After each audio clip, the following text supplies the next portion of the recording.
de la part des êtres humains, non de la part d'un rabbin. Mais c'est Dieu lui-même qui a choisi le nom et remettre à Marie. Le nom là, Marie est dans l'obligation de l'appeler. Après la naissance de son enfant, elle doit appeler son enfant par le nom qu'elle a reçu.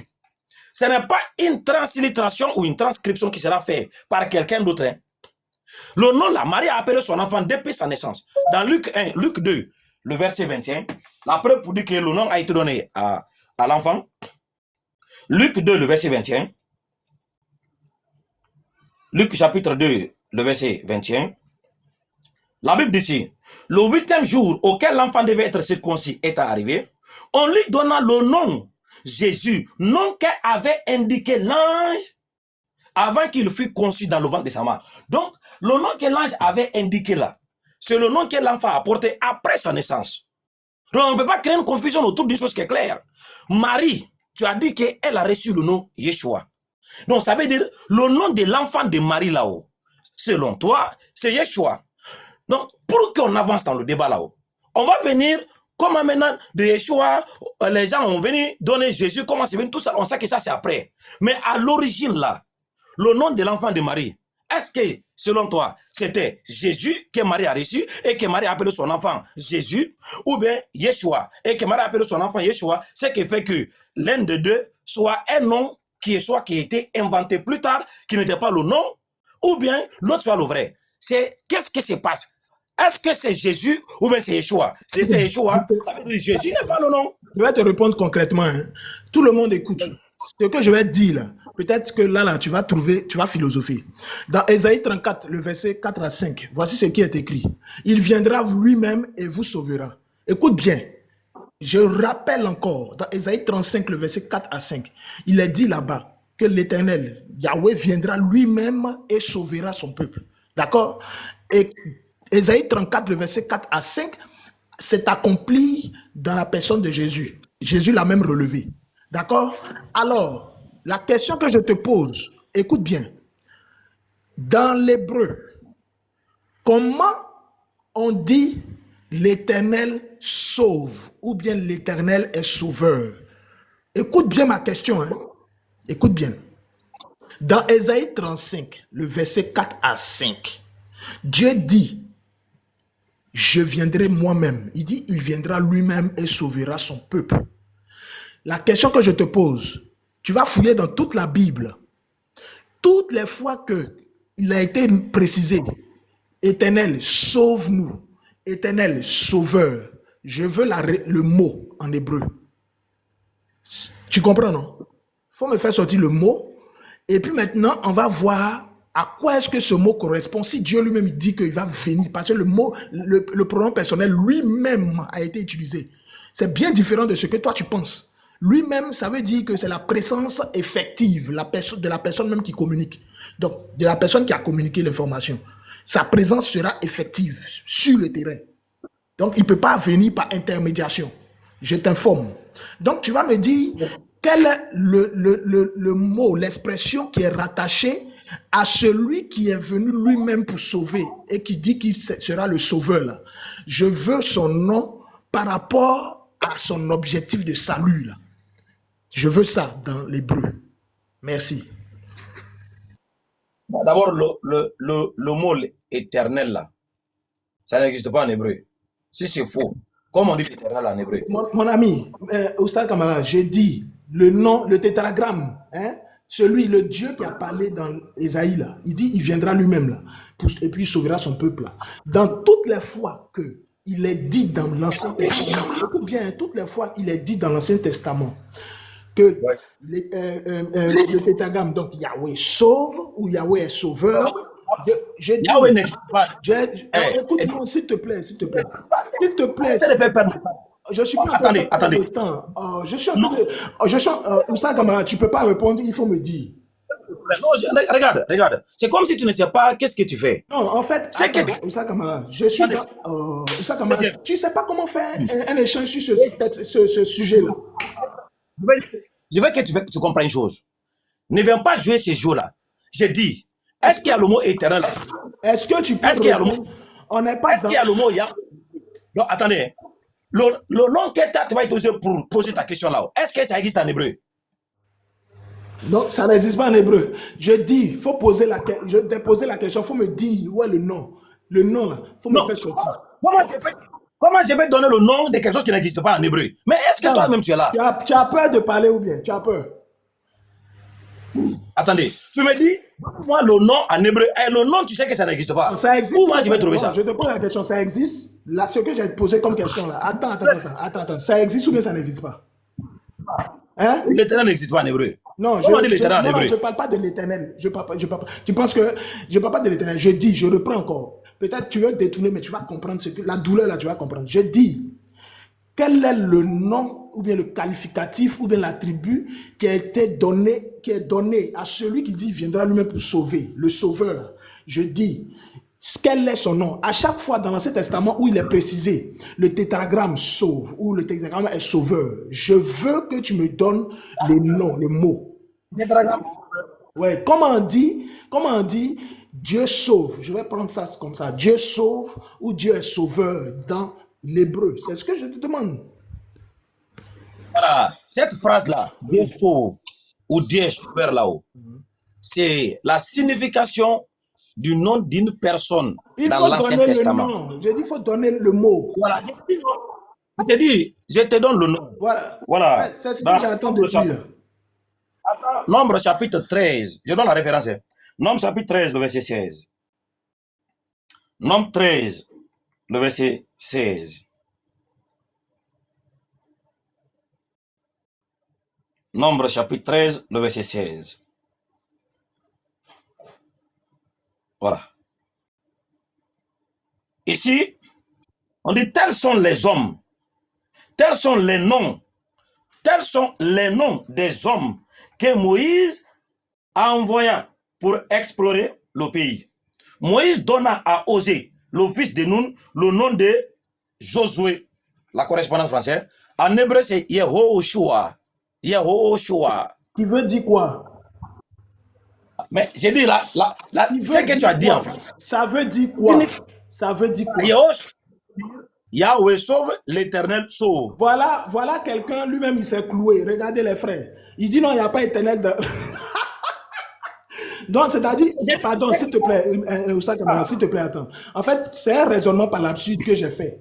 Ça prouve que j'ai fait un raisonnement par l'absurde pour te faire dire ce que moi je voulais dire. Donc, ça fait un. De deux, tu as employé même les deux thèmes, éternel et puis Yahweh. Donc, tu dis Yahweh sauve. Je vais prendre Yahweh parce que c'est la définition la plus exacte. Maintenant, tu en viens sur la notion en hébreu. Yehoshua. D'accord? Je vais te poser la question. Est-ce qu'un nom peut avoir un diminutif? Non. Là, tu peux répondre à ma question. Est-ce qu'un nom peut avoir un diminutif? Non. Deuxième. Non, faut pas faire ça. Est-ce qu'un nom peut avoir un diminutif? Je ne vais pas te limiter par respect. Tu sais, chaque fois, j'ai posé une question, tu ne veux pas répondre à la question, tu sors une autre question. Ça, c'est la troisième question. Depuis que j'ai posé la question, tu ne réponds pas. J'ai dit, tu as dit le nom, c'est Yehoshua. Est-ce que Jésus, c'est le nom que l'ange a donné à Marie? Est-ce qu'un nom peut avoir un diminutif? Il faut répondre à la question. Voilà, il ne te répond pas, je ne bouge pas. Mais tu attends, deuxième. Tout à l'heure, tu venais de lui poser une question. Attends, deuxième. Tout à l'heure, tu venais de lui poser une question, non? Tu as posé, c'est toi qui es venu poser des questions. Il y a l'échange, non? On répond à ça. Ok, d'accord. Je vais répondre à sa question et puis il va répondre à ma question. D'accord? Oussama, il faut reprendre ta question. Ok. Tu as dit le nom que l'ange a donné à Marie, c'est Yeshua. Et Marie devrait appeler son enfant par le nom qu'elle a reçu de la part de l'ange. Est-ce que Marie, elle a une fois appelé son enfant par le nom Jésus? Si oui, en point de vue textuel et historique, dans quel texte tu te bases pour dire que Marie a appelé son enfant une fois? Sinon, est-ce que Jésus c'est le nom de l'enfant de Marie? Bon, tu poses trop de questions. Dans la Bible, je n'ai jamais vu Jésus, Marie a appelé son fils Jésus. Ça, c'est textuellement, je n'ai jamais vu. Peut-être ça existe, les frères vont me dire. Deuxièmement, historiquement parlant, je n'ai pas l'information que Marie aurait appelé Jésus, son fils par le nom Jésus, textuellement. Je n'en ai pas. Par contre, Non, non, non, non. Donc, laisse-moi parler, laisse-moi parler, laisse-moi parler, laisse-moi parler, laisse-moi parler, laisse-moi parler. tu ne réponds, tu réponds ce que je n'ai pas demandé. Est-ce que Jésus, c'est le nom de l'enfant de Marie? Si Marie n'a pas appelé son enfant par le nom de Jésus, si Marie n'a jamais connu le nom de Jésus, si le nom de Jésus n'existe pas le sang de Jésus, laisse-moi parler. Laisse-moi parler. Quand je vais te poser aussi la question là, tu vas dire, attends, tu vas savoir tu vas connaître ma question tout à l'heure. Laisse-moi parler. Non. Parler, c'est que j'ai. Est-ce que Jésus est le nom de l'enfant de Marie? Si Marie n'a pas appelé son enfant par le nom de Jésus, parce que c'est pas ce qu'elle a dit sur la part de l'ange. Est-ce que Jésus là, c'est le nom de l'enfant de Marie? Ok, maintenant je te réponds. Je t'ai répondu précisément que historiquement, et puis texte, bibliquement parlant, je n'ai pas encore vu de texte qui dit que Marie a appelé son fils Jésus. Par contre, logiquement, si c'est son fils et que c'est son nom propre qui est Jésus, qui est Yeshua, oui, elle appellerait son fils Yeshua. Ça, je viens de Non, dire. c'est pas ma question. Mais tu veux... question. C'est pas ma question. Pour un homme qui est censé, on te répond, tu dis non, c'est pas ta question. Non. Est-ce que Jésus, là, c'est le nom de l'enfant de Marie? La réponse, c'est oui, ou non. Oui, c'est son nom. Oui, c'est son nom. Maintenant, c'est à moi de poser ma question. Non, je t'ai répondu. Non. Je t'ai répondu, c'est à moi de poser ma question. Écoute-moi. Oui. Il a dit que Jésus, c'est le nom de l'enfant de Marie. Oui. Tout à l'heure, il a dit que le nom que l'ange donne à Marie, c'est Yeshua. Et que Marie devrait appeler son enfant par le nom qu'elle a reçu de la part de l'ange. Est-ce que Marie a appelé son enfant par le nom de Jésus? Translittéré, oui, mais non dans sa langue. Je ne parle pas d'une translittération. Ok, qu'est-ce qui a été translittéré? Voilà, c'est Yeshua, le nom propre en langue hébraïque. La translittération est le nom qui a été translittéré là-haut. Marie a appelé son enfant par quel nom? Oui, je dis, parlant dans sa langue, elle a appelé par Yeshua. Donc, ça veut dire Marie n'a pas appelé son enfant par la translittération. Si on se met dans le texte grec, alors elle a appelé son fils par Jésus. Si c'est en français, c'est Jésus. Marie, écoute très bien. Jésus là, c'est quoi? C'est le nom translittéré ou bien c'est le nom qui a été translittéré? C'est le nom translittéré. Maintenant, est-ce que Marie a appelé son enfant par le nom translitéré? Écoute, quand tu es allé à Oussama Kamara, écoute bien ma réponse. Je dis, écoute bien ma réponse. Par le nom. Écoute ma réponse. Marie. Non. Écoute ma réponse. C'est prêt. En fait, n'aime pas ça. Tu ne peux pas éviter ça. Est-ce que tu réponds? On dirait comprimé. Marie. Faut te calmer. C'est que tu veux éviter. Je vais t'envoyer là-bas. Marie, elle a appelé son enfant par le nom translitéré. Voilà. En fait, tu es KO. Regarde. Je te réponds logiquement, intelligemment. Je dis que si on s'en tient à la langue de Marie, elle a appelé son fils Yeshua. Mais si c'est dans la langue translittérée, elle appelle son fils Jesus. Ok, regardez, je vais prendre ces deux possibilités. Dans la langue translittérée, la translittération est-elle venir après ou avant? Oh, ça fait partie de la langue de ce peuple-là depuis longtemps. Faux. Attends. En fait, voici là où j'étais piégé. Merci beaucoup. Attends. Mais attends, Oustaz, faut te calmer. Tu poses des questions, laisse répondre. Déjà. Le nom là, laisse répondre. Le nom translitéré là-haut. Est-ce que non? Attends, est-ce que le nom a besoin d'exister d'abord avant d'être translittéré ou bien on n'a pas besoin de nom d'exister et puis ça sera translittéré? Mais le nom existe d'abord et puis c'est connu. Si le nom existe d'abord, est-ce que la translittération c'est avant ou après? Mais regarde, en fait, la translittération est d'abord verbale avant d'être écrite. En fait, c'est ça que tu ne comprends pas. Oh, faut écouter quand on parle, Oustaz. Faut écouter quand même. On est sérieux là. Faut écouter quand même. La translittération là vient avant ou après? Faut écouter quand même. Tu poses des questions qui ne sont pas. Faut écouter, pertinentes. Faut écouter. Écoute, s'il te plaît. En fait, ce que tu as oublié là, quand j'ai parlé au début, c'était toi qui ne suis pas. Je t'ai dit sur l'écriteau, lors de sa crucifixion, c'était écrit, son nom, c'était écrit en trois langues. Il faut écouter. Faut écouter. Tu te répètes quoi, deuxième? Tout ce que tu as dit là, la translittération là, c'est de quoi on parle? Lorsqu'on parle d'une translittération, qu'est-ce que c'est? Est-ce que ça vient avant le nom ou après le nom? Mais la translittération, c'est bon, ça vient après, oui. Le problème, c'est quoi? Voilà. Oh, là-haut. Donc, si la translation vient après le nom là-haut, avant que le nom soit traduit là-haut, Marie, elle a appelé son enfant par quoi, par quel nom? Le nom qui a été translitéré après ou le nom qui était là avant la translittération? On te dit que c'est Yeshua. Voilà, donc voilà. si... Maintenant, attends. En fait, tu fais trop de bruit pour rien. En fait, regardez. Au temps de Jésus, il y avait grec, il y avait latin, donc les romains, et puis il y avait hébreu, il y avait d'autres langues. Mais on va utiliser ces trois langues-là. Oustaz Kamara, ma question, là, elle a été posée, il faut écouter. Hein, parce que... Oustaz Kamara, il faut écouter, écoute ma question, s'il te plaît. Il faut écouter ma question. Écoute ma question. Il faut que tu répondes à la question là, avant qu'on bouge. Fais quoi? Parce que tout... Éviter cette réponse-là. Il faut que tu donnes la réponse claire. Je te laisse partir. Quelle réponse? Tu parles de quelle réponse? Ce que j'ai donné tout à l'heure là, tu veux que je redonne encore? Non. Parce que tu as dit, quand on te pose ici, tu ouvres une porte de ne pas répondre à la question. Et je te suis dans ça. Tu as posé une question tout à l'heure, je t'ai répondu. Tu dis non, tu ne me laisses pas poser une question. Regarde ce qui s'est passé. Quand je t'ai demandé là-haut, le nom de c'est quoi? Tu as dit c'est Yeshua. Maintenant, tu t'es demandé, dans la Bible, on a des preuves ici où Marie, elle a appelé son enfant par le nom qu'elle a reçu de la part de l'ange. Et le nom que l'enfant de Marie a porté là, c'est le nom que l'ange a donné à Marie. Parce que Marie a appelé son enfant par le nom qu'elle a reçu de la part de l'ange. Selon toi, maintenant c'est la question. En fait, c'est ça. En fait, faut écouter. Selon toi, j'ai pas fini. Selon toi, tu as dit c'est Yeshua. Ok.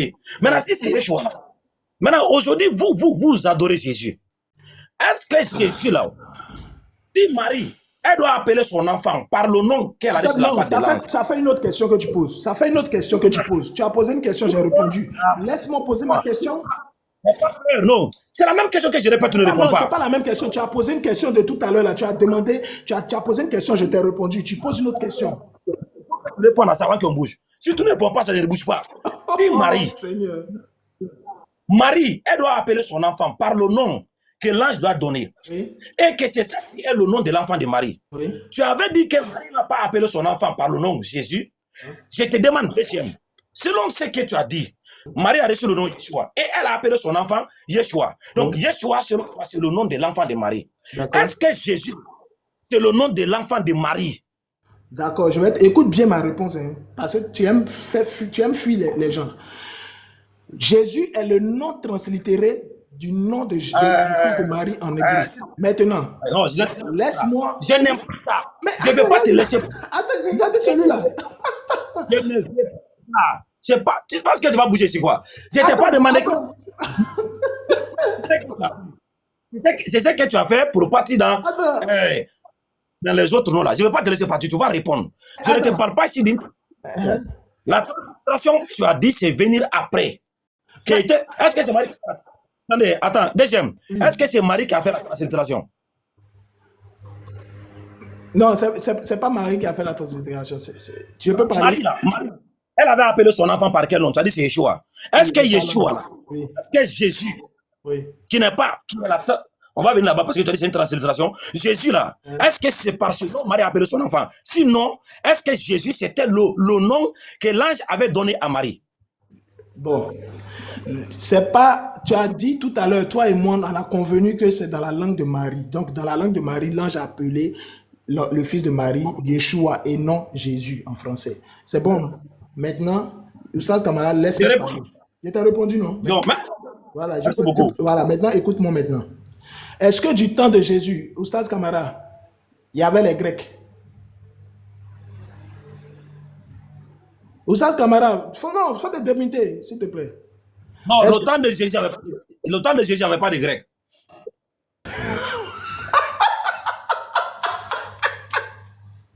Bon, il n'a plus envie de discuter. Parce que... Non, tu n'as pas compris. Non. En fait, il y a deux cas.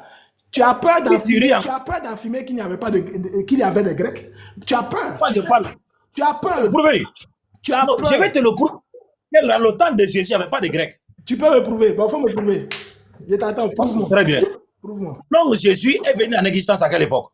Faut prouver. Faut prouver. C'est ça que j'ai dit. Non, je vais prouver. On va me poser des questions. Faut prouver maintenant. Je t'attends. Je me mute. Donc, tu ris, tu ne sais pas. Tu penses qu'on est là pour blaguer.